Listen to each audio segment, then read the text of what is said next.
안녕하세요. 보험금 팔례방입니다. 대유풀박멸 제초제를 마시고 곧바로 토하며 머리를 흔들다가 추락할 가능성이 있다며 자살 사망보험금은 부책되는지 여부에 대하여 서울중앙지법 2020 가합 516738 토대로 면밀히 살펴보도록 하겠습니다. 항소심 서울고법 2021 나 20000051 피고의 항소기각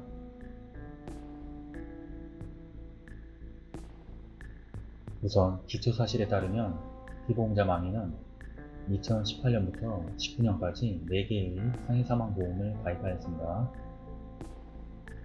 정밀한 사실관계를 살펴보면 망인은 2019년 3월부터 배우자인 원고 B와 별거하였고 사망 당일 지인들에게 자살함시 문자메시지를 발송하였습니다.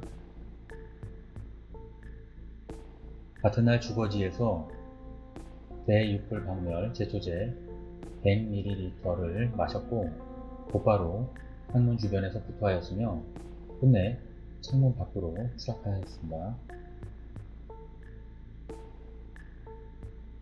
당해 재판부의 판단, 관련 법리, 상해보험 사고의 요건 중 모발성이랑 고의적인 사고와 반대되는 의미에 모발적으로 발생하고 통상적인 과정으로 기대할 수 없는 결과를 가져오는 사고, 외래성이랑 외부적 요인에 의해 발생한 모든 사고, 이러한 사고의 급격성, 우연성, 외래성, 사망 간의 인과관계는 수익자가 모두 증명할 책임이 있는데 여기서 말하는 인과관계는 사회적 법적 인과관계이고 반드시 의학적 자연과학적으로 완벽히 증명해야 할 책임이 있는 것이 아닙니다. 반면 보험자는 피보험자의 고의성에 대하여 객관적인 물증이나 명백한 주의정한 사실로 증명할 책임이 있습니다.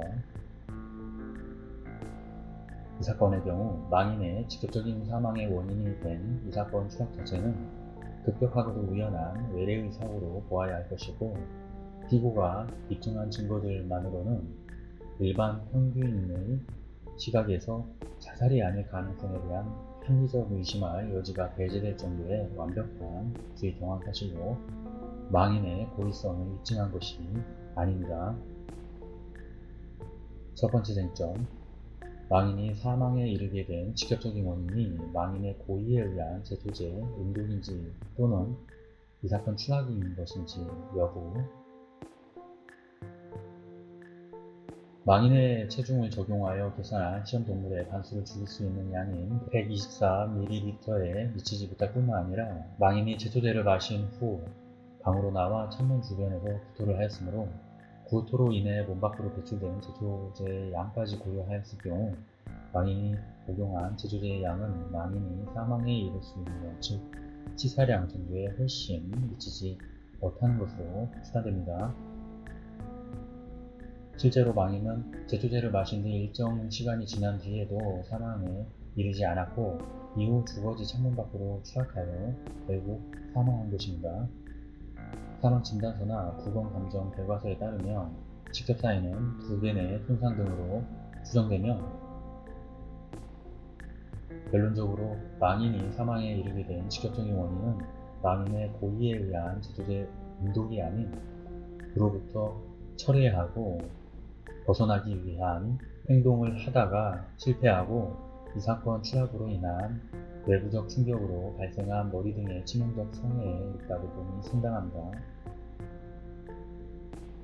두 번째 쟁점, 자살을 결심한 망인이 제초제 음독으로 사망에 이르게 되지 않자 당초 결심한 목적을 이루기 위해 후신한 것인지 여부, 망인이 제초제 음독에 의한 자살에 실패하였을 경우 자살 시도를 중단할 의사였는지 또는 다른 방법이라도 자살 시도를 계속할 의사였는지 확인된 것이 없습니다. 망인의 거주지는 다세대 주택의 3층이었는데 비교적 낮은 높이인 3층에서 투신하였을 경우 즉시 사망에 이르지 않을 가능성이 높으며 그 경우 초래될 고통 등을 고려하였을 때 망인이 거주지에서 투신하는 방법은 일반적인 자살 방법으로 보기는 어렵습니다. 또한 망인은 왼쪽 다리에 장애가 있어 오른쪽 다리만 정상적으로 움직일 수 있던 상황이므로 망인의 신체적 특징을 고려한다면 망인이 창문틀을 밟고 올라가 추락 자세를 임의로 조절함으로써 머리 부분을 아래로 향한 형태로 투신할 수 있는 것으로 보이지는 않습니다.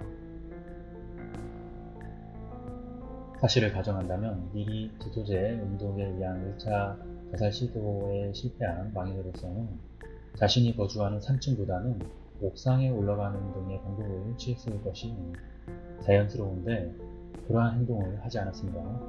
망인이 제초제를 마신 후 이 사건 추락에 이르기까지 어떠한 행동을 하였는지 확인되는 증거는 없고 당시 주거지 건물 주변을 촬영하는 CCTV 영상에서는 망인이 이 사건 추락으로 바닥에 부딪히기 직전 장면만 촬영되어 있습니다. 또한 망인이 추락하는 과정을 직접 목격한 사람도 없습니다.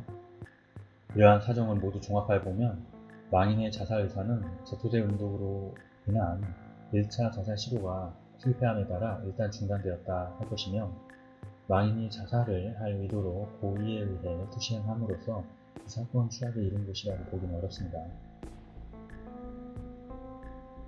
세 번째 쟁점, 망인이 제초제 음독 후 창문 밖으로 몸을 내밀어 구토하는 과정에서 의도치 않게 몸이 기울여져 추락하였는지 또는 일반 평균인 시각에서 자살이 아닐 가능성에 대한 합리적 의심의 여지가 없을 정도로 완벽한 주의 정황 현실을 통해 피고의 면책 사유가 입증되었는지 여부, 방 창문 높이는 95cm이고 망인의 키는 170cm입니다. 또한 체중은 62kg이 있기 때문에 망인이 창문 밖으로 몸을 내밀 경우 상대적으로 무거운 머리 부분으로 인하여 무게중심이 틀어진다면 순간적으로 중심을 잃고 창문 밖으로 추락할 가능성은 배제하기 어렵습니다. 창문 밖으로 몸을 내민 상태에서 중심을 잃고 추락하지 않도록 두 다리로 바닥을 지지하는 데 어려움이 있을 것이므로 이러한 장애가 없는 일반 성인 남성에 비하여 상대적으로 추락할 가능성이 더 높을 것으로 추측되며 농약에는 구토 유발제와 악취 유발제가 함께 들어있기 때문에 이러한 역도움을 해소하고자 망인은 맑은 공기를 마시기 위해 창문 밖으로 몸을 내미는 상황을 충분히 납득할 수 있으며 망인이 구토를 한 흔적으로 보이는 포말이 관찰되었다는 사정도 이와 같은 상황에 부합되는 정황입니다. 그러므로 망인이 창문 밖으로 몸을 내밀고 격렬하게 구토하는 상황에서 망인의 몸을 앞뒤로 또는 위아래로 반복적으로 움직였다면 순간 무게중심을 잃게 될 경우 창문 밖으로 추락할 가능성을 배제하기 어렵습니다. 그리고 국가수의 부검감정서에 따르면 사망 후 망인의 말초 혈액에서 0.09% 정도의 에틸 알코올 성분이 검출되었는 바 술에 취해 평소보다 균형 감각이 무뎌져 있는 상태라면 우발적인 사고로 추락할 가능성이 커 보입니다. 그러므로 망인의 이 사건 추락은 충분히 우발적인 사고로 봄이 상당하며 비록 망인이 사망당한 지인들에게 자살함시 문자를 보냈고 치사량에 이르지 않은 제초제를 마신 사정이 있으나 강한 정도의 자살 의지 내지 명백한 자살 의사를 표시한 유서 등이 발견되지 않았고 모든 사정을 종합하여 볼 때 일반 평균인 시각에서 자살이 아닐 가능성에 대한 합리적 의심할 여지가 없을 정도로 명백히 망인의 고의에 대하여 보험자가 입증하였다고 보기 어렵습니다. 그러므로 망인은 독특하고 우연한 외래의 사고로 사망하였으므로 피고는 원고들에게 상해 사망보험금을 지급할 책임이 있습니다. 유사 사례 우리 강의 379회, 농약 자살 관련 사례 우리 강의 282회, 346회, 366회, 391회부터 397회까지 참조하시길 바라겠습니다. 마치겠습니다. 긴 시간 시청해주신 점 고맙습니다.